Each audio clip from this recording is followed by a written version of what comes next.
মইৰাবাৰীত চাঞ্চল্যকৰ ঘটনা এজন যুৱকক কাম দিয়াৰ প্ৰলোভন দি পণবন্দী কৰি ৰাখিছে ডিমাপুৰত। নগাঁৱৰ হাতত পণবন্দী যুৱকজনৰ মুক্তিপণ হিচাপে দাবী কৰিছে ৫ লাখকৈ টকা। মইৰাবাৰীৰ কাজিমুদ্দিন ওৰফে গাজী আৰু ডবকা জহিৰুল ইছলাম নামৰ দুজন অপৰাধীয়ে কাম দিয়াৰ প্ৰলোভন দি ডিমাপুৰলৈ লৈ গৈছিল মইৰাবাৰীৰ ইনামুল ইছলাম নামৰ এজন যুৱকক। ডিমাপুৰলৈ নি দুই অপৰাধীয়ে যুৱকজনক চমজাই দিয়ে এটা নগাঁও অপৰাধী চক্ৰক। অপৰাধী চক্ৰটোক ৫ লাখ টকা আদায় নিদিলে ইনামুল ইছলামক হত্যাৰ ভাবুকি প্ৰদান কৰিছে চক্ৰটোৱে।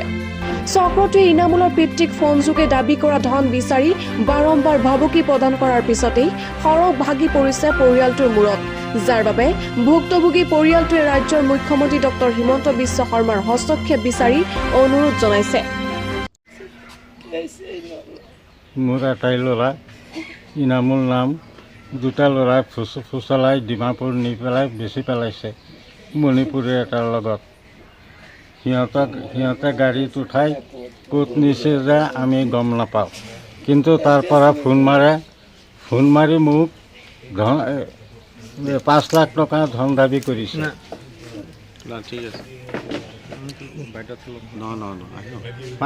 মোৰ নাম নুৰুল ইছলাম। হয়, আপোনাৰ ঘৰ মইৰাবাৰী ৫ নং ৱাৰ্ড। কি হৈছে আপোনাৰ? মোৰ ল'ৰাৰ নাম হ'ল ইনামুল ইছলাম। তাক দুজন ল'ৰাই ফুচলাই ডিমাপুৰত নিছে, নি পেলাই ডিমাপুৰত এজন মানুহৰ তাত বেচি পেলাইছে। এতিয়া জানে নেকি? মানুহে সেই যিজন মানুহক দেখিছে সেইজন মানুহৰ নাম হ'ল গাজী আৰু জহিৰুল। এই দুইজন মানুহে নি পেলাই ল'ৰাটোক মানে ডিমাপুৰত বেচি পেলাইছে। আপোনালোকে কেনেকৈ গম পালে যে? 2 দিন পিছত সেই এটা ফোন আহিছে, সেই 15 তাৰিখত ফোনটো আহিছে, আহি কৈছে যে তোৰ ল'ৰা আমাৰ তাত আছে আৰু ল'ৰাটোৱে বহুত মাৰপিট কৰি আছে আৰু ল'ৰাটোৱে চিঞৰ বাখৰ কৰি আছে। মোৰ ল'ৰাটোৱে ফোনত কৈ আছে যে আব্বা আপুনি হিন্দীত কথা পাতিব, ইহঁতে অসমীয়া নুবুজে।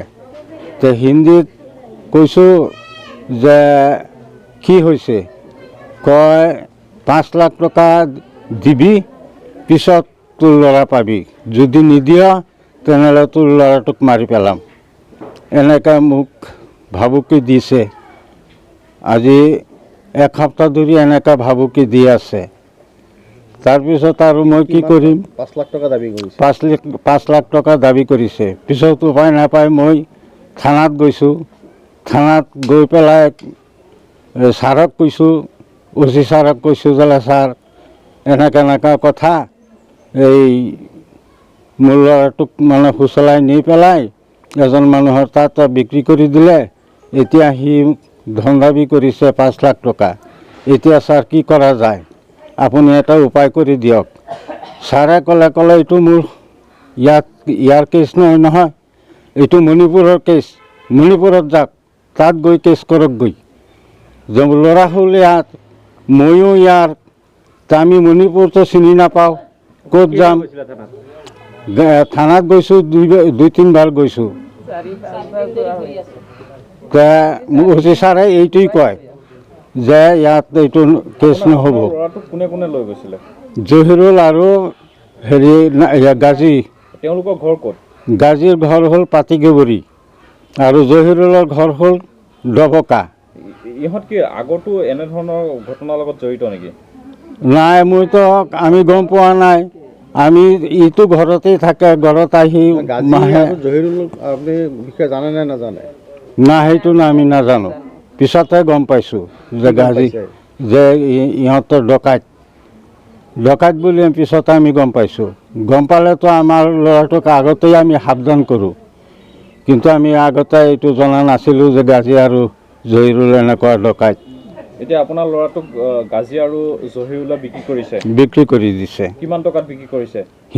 গাজীয়ে ক'লে 1,30,000 টকা আমি বেচিছোঁ।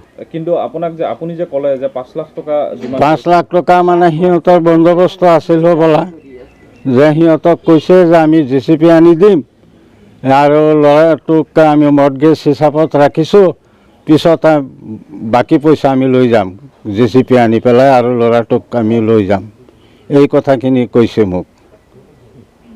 মোৰ নাম আনোৱাৰা বেগম। আপুনি ইনামুলৰ কি হয়? মাক। আপোনাৰ ল'ৰাটো কি হৈছে? মোৰ ল'ৰাটো সেই দুটা ল'ৰাই বোলে নি বেচি দিছে ডিমাপুৰত। সিহঁতৰ এতিয়া এটা ল'ৰা বোলে এৰেষ্ট হৈছে চুৰিৰ কেছত, আমাৰ কেছত নহয়। তে ল'ৰাবিলাকক আমি আগৰ পৰা চিনি নাপাওঁ। এতিয়া আপোনাৰ ল'ৰাটো আছে ক'ত? মোৰ ল'ৰাটো এতিয়া সিহঁতেতো কৈ আছে মণিপুৰ আছে। এতিয়া মণিপুৰ আমি এড্ৰেছ খুজিলে এড্ৰেছ নিদিয়ে, 5 লাখ টকা দিব লাগে হোম পেত।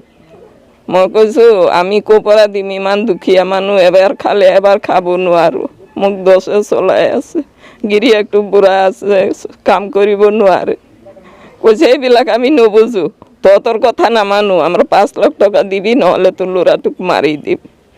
এতিয়া আজি 3 দিন হৈ আছে মোৰ ল'ৰাটোৰ লগত কথা চথা একো হোৱা নাই। এতিয়াও সিহঁতে ধমকি দি আছে, সুধিলে কয় হেৰিত উঠাই থৈ দিছোঁ পাহাৰত, তোৰ ল'ৰাক মাৰি পেলাইছোঁ।